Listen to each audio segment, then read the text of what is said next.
Hello, this is Jana, and I'm here with another episode of the Dutch Hotel, The Duel, Part 1.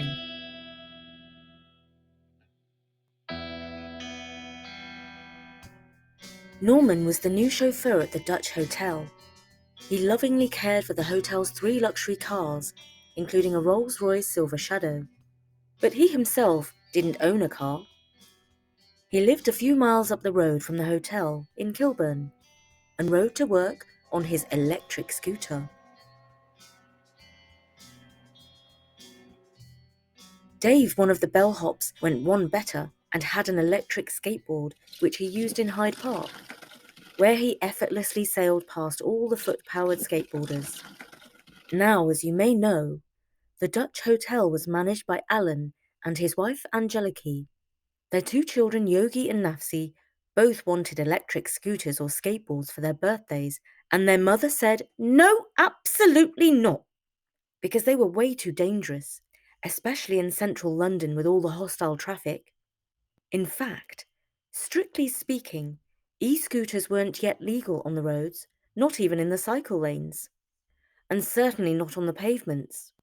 But of course, Norman didn't know about Angeliki's views on electric scooters, and so sometimes he let the kids ride his scooter around the mews at the back of the hotel, which was very quiet, so nothing too terrible could happen there.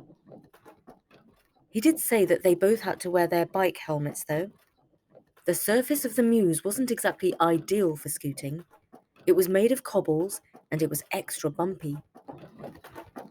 But that also made it kind of fun. One day in the holidays, they were particularly pleased because Dave let them try out his electric skateboard. It did take a bit of getting used to, as Nafsi realised when she fell off and grazed her arm. She hoped her mum wouldn't notice when she got back to the apartment at the hotel. While Norman was in the garage polishing the angel on the bonnet of the Rolls, Nafsi and Yogi tried a race to see which was fastest, the skateboard or the scooter. They started at one end of the mews, just under the arch that ran through the building, and Yogi called out, "Get ready! Get set! Go!" And off they went, bumpity-bump over the cobbles, both laughing, with Nafsi on the skateboard in the lead by a nose. As both of them had to slow down before reaching the end of the mews, it was a little difficult to say for sure who had won. So after arguing for a minute or two, they decided to race back up the mews to the arch. Only this time, Yogi was on the skateboard and Nafsi was riding the scooter. When they had swapped vehicles, Yogi looked around and said, "That's odd. Does the mews seem different to you?" "Well, yes, it does," agreed Nafsi. "The door to the garage is green, not white, and somebody's hung some washing up on a line. They like baggy clothes, whoever they are." They rode back up the arch, not racing, but at normal speed. Even before they took a look down the street, they heard the clip-clop of horses' hooves. That wasn't totally unusual. Horses do live in London, but when they went through the arch, they both saw something that they had only seen in a Sherlock Holmes movie. The horse was pulling a 2-wheeled hansom cab, a kind of horse-drawn taxi, and the driver was sitting high up behind the cab, wearing a cloak and a broad-brimmed hat to keep the drizzling rain off his face. "Do you know what I'm thinking?" asked Yogi. And Nafsi replied, "Yes, because I'm thinking the same. Nothing is like it usually is. There should be a double yellow line along the road, and there isn't. Look at the street lights, Yogi.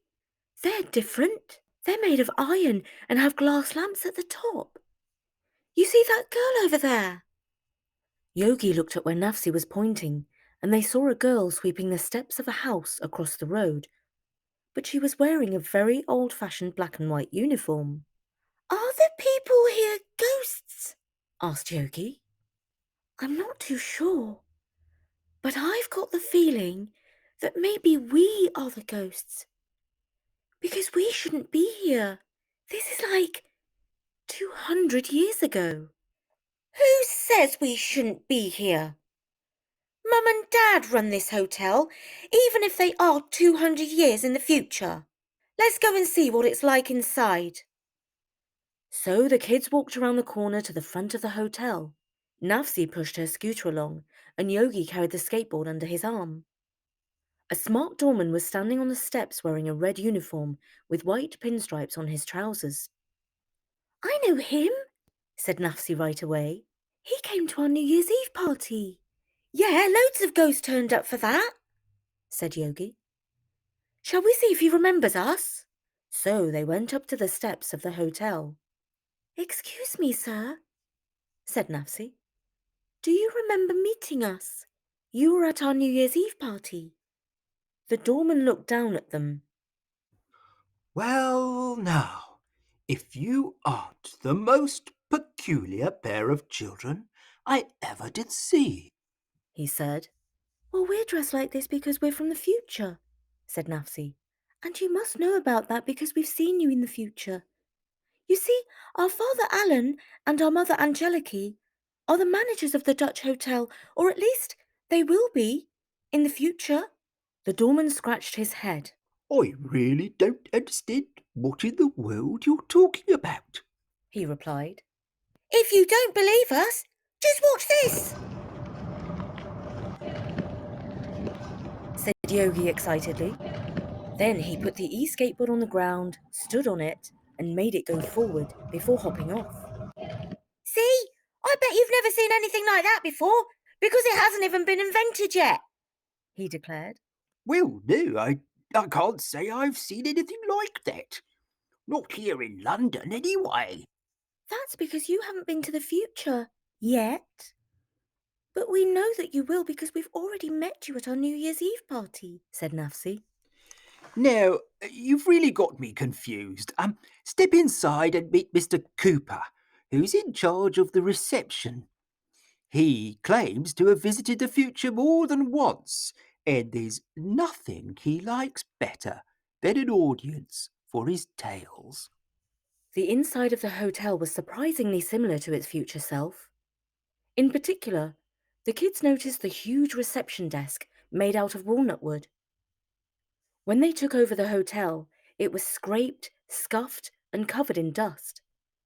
Their dad had worked for 3 days in his garage to restore the desk to its former glory.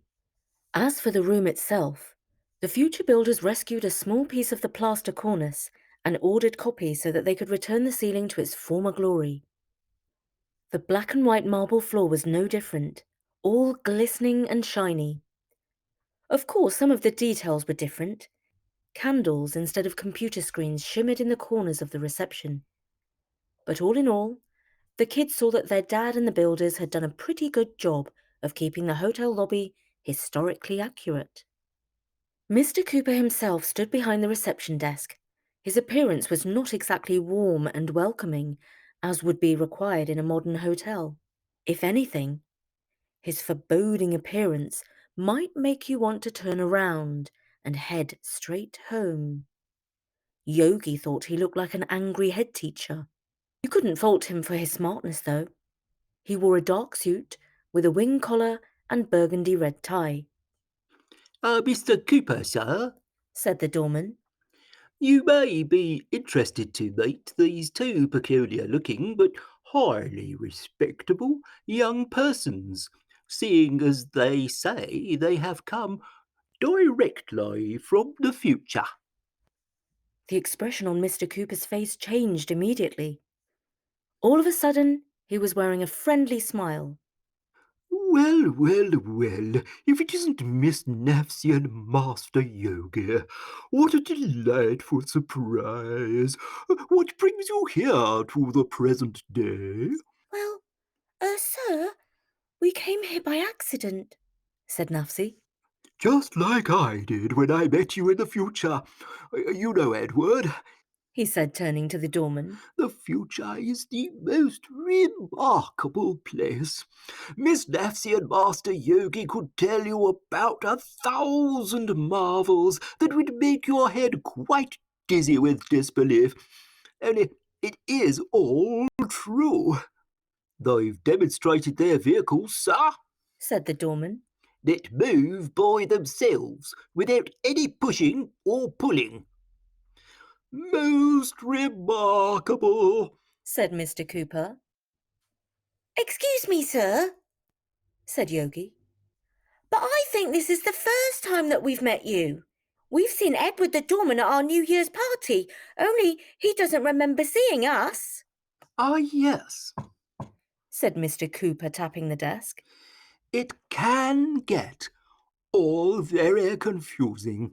I do believe that when I met you last, you were a little bit taller than you are now. Well, that would explain it, said Nafsi.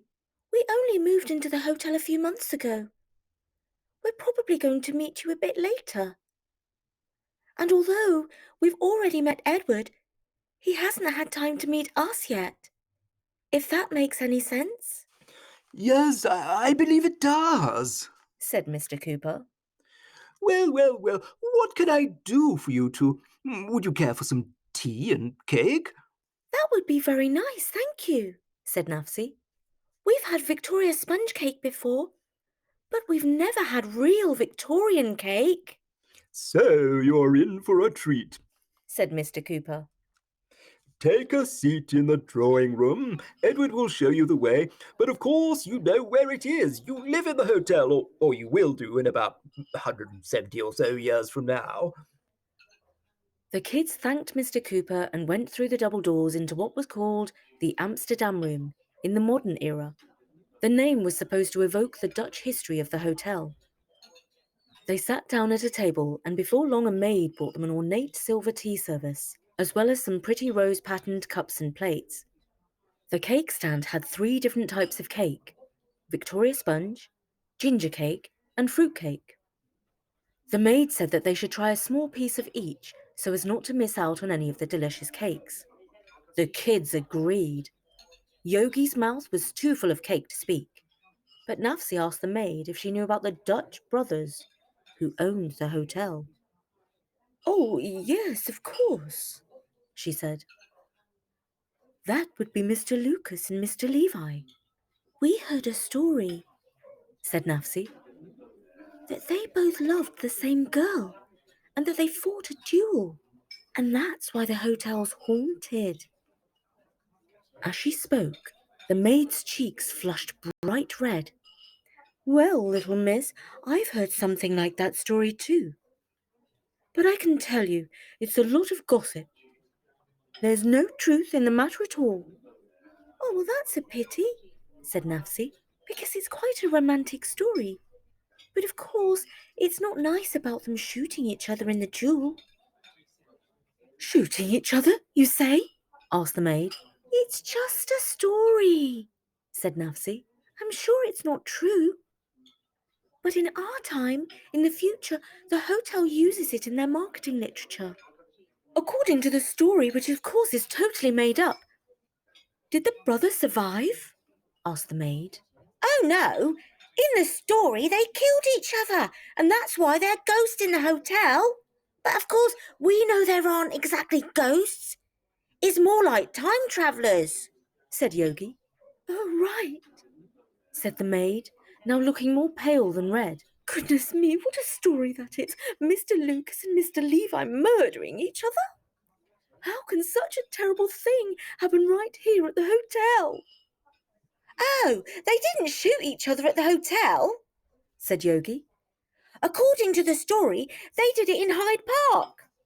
In Hyde Park? Well, that's hardly any better, is it now? Cried the maid, who hurried off rather suddenly. Do you know what?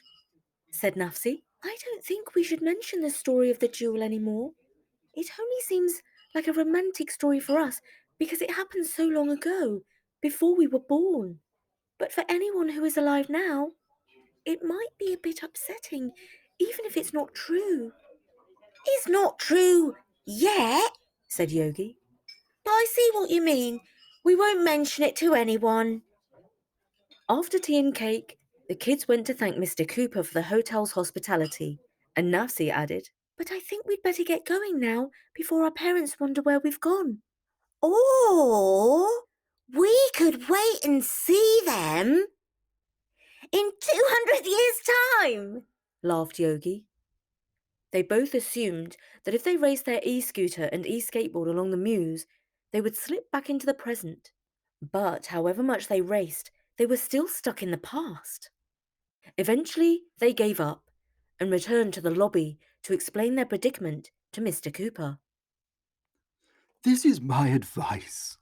He said after he'd heard them out. Based on my experience, you have to return at the same time of day that you arrived. In this case, that would be around 11 o'clock tomorrow morning. But our mother will be having kittens, exclaimed Nafsi. Mr. Cooper scratched his head, somewhat puzzled. I mean, our parents will be ever so worried if we are away for a whole day and night, But you won't be away any time at all. said Mr. Cooper. You will most likely return at exactly the same time as you left. Oh, that's a relief, said Nafsi. But where can we stay for the night? That much is easy to solve. We're a hotel. We have rooms. But we don't have any old-fashioned money, said Yogi, pulling a modern £1 coin out of his pocket. Pay?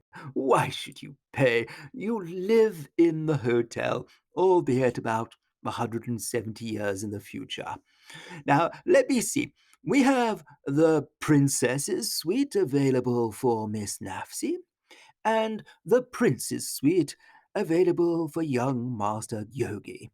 I trust that you will find your stay with us comfortable, even if the conveniences of the year 1855 are somewhat primitive compared to the scientific improvements of the future. Well, we know that you have better cake than what we are used to, so I expect that everything else will be just as good. I do so hope your confidence in us will prove justified. Their confidence was much more than justified. The Dutch hotel of 1855 was as luxurious as any modern hotel. Although, in order to have a bath, you had to ring a bell and ask the valet or maid to bring hot water in buckets. The staff laid out clothes so that the children would not look conspicuous in their modern dress. The clean and freshly clothed children ate a huge dinner at the dining hall. The plates and silver platters kept on coming. Soup, fish, roast pheasant, green beans, berries, treacle pudding, and pastries. The kids were waddling back into the lobby when they saw two young men coming down the wide staircase. They instantly knew who they were, because they were identical twins. They had to be the Dutch brothers who owned the hotel. But they were not on brotherly terms. In fact, they were arguing loudly in a foreign language. When they reached the ground floor, one of them pushed the other. The one who was pushed grabbed an inkpot off the reception desk and hurled it at the other. His blue coat was covered in ink. Then there followed even more shouting, shoving, and words that were presumably not very polite. It ended up with one of the pair shouting in Cooper! English, "Find us pistols and seconds for tomorrow. I shall shoot my brother dead, or I shall take a bullet from him." And that was the first part of the Duel in our series, The Dutch Hotel. Do you think the brothers will shoot each other? Tune in soon to Storynory to find out.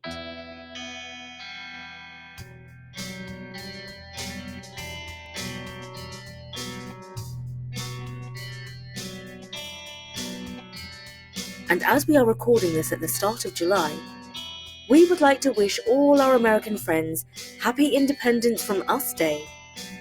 We do hope you have a wonderful holiday and find time to listen to some of our stories. And now, let's catch up with our sponsor, Athletic Greens. Every day when I return from my early morning walk, I look forward to my favourite drink of the day, AG1 from Athletic Greens. I love it when I open the pack and smell the fruity aroma of the green powder, which I mix with cold water and shake well. It's now very much part of my daily routine. And it's even better because I know it's packed with 75 vitamins, superfoods, minerals, probiotics, and adaptogens for stress, anxiety, and fatigue. AG1 is easy to knock back. I take my drink on an empty stomach and feel settled and ready for the day. I always look forward to my morning drink of AG1. It really is a great way to boost your immune system.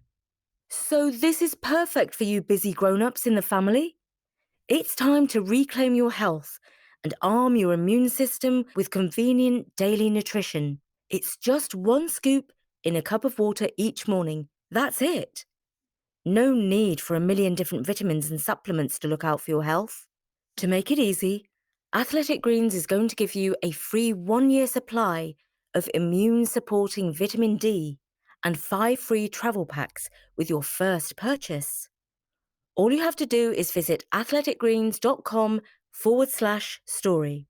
Again, that is athleticgreens.com/story to take ownership of your health and pick up the ultimate daily nutritional insurance. And now, here's Bertie with a poem for summer. Bed in Summer by Robert Louis Stevenson. In winter, I get up at night and dress by the yellow candle light. In summer, quite the other way, I have to go to bed by day. I have to go to bed and see the birds still hopping on the tree, or hear the grown-up people's feet still going past me on the street. And does it not seem hard to you when all the sky is clear and blue, and I should like so much to play, to have to go to bed by day? And that was Bed in Summer by Robert Louis Stevenson. It reminds me of my own childhood. My father was very English, perhaps a bit Scottish, and very strict, and he made me go to bed at 6 o'clock in the evening in summer. And I remember just how light it was, and the curtain was rather thin, and all the sunlight came pouring through.